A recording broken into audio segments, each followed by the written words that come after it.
Bill Buckley had a special ability to bring people together. The Constitution was written to prevent the kind of power concentrating that is now concentrating. I might say not... And has not succeeded. And has not succeeded. So shouldn't conservatives call attention to that? Well, this is one conservative who does.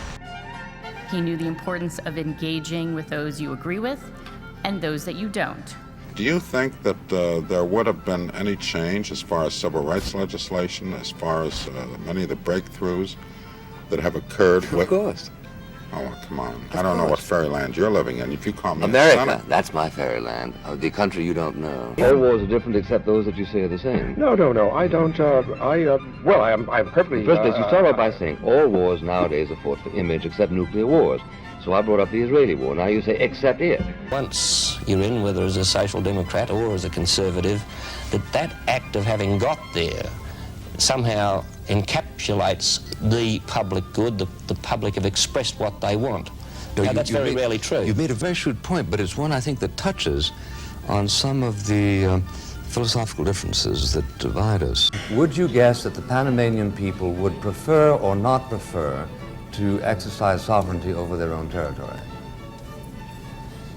Take as long as you want to answer that.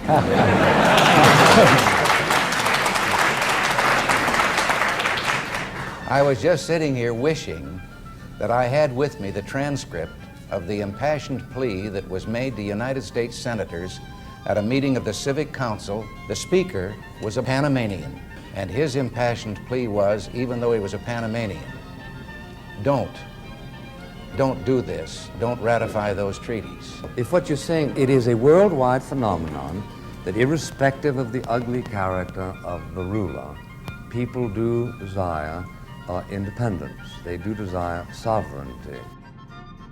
He knew that you could look a person in the eye, welcome them with warmth, wit, and good cheer, and engage in debate and discussion with respect. This is the National Review tradition, and it is a very important part of Bill Buckley's legacy. It's in Bill's spirit and in the spirit of Firing Line that we're going to have a debate here this afternoon.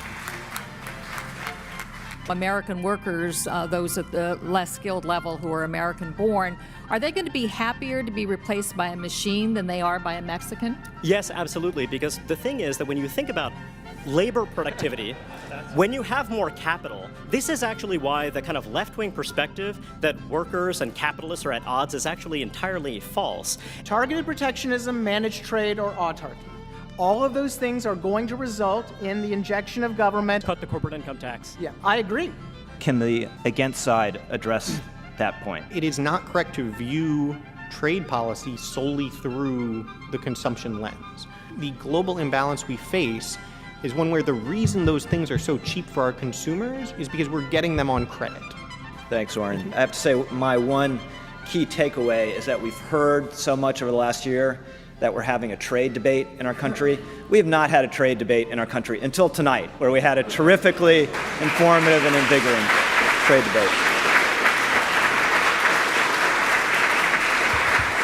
National Review Institute aims to engage and persuade our fellow citizens with dynamic debate, that we still respect them for their positions and that we want to learn from them. You would allow states. How do you distinguish sterilization? Now, obviously, it's very different, but as a matter of high-level conceptual issues, how do you distinguish sterilization from prohibition on two men marrying and procreating? Right, and let it be clear, we're not talking about policy here, we're talking about who decides and who protects. I think for a certain grade of offender, and in particular for people who I don't think should be under the auspices of the criminal law at all and should be treated, under other categories of the justice system. Well, I think we agree on those things, but...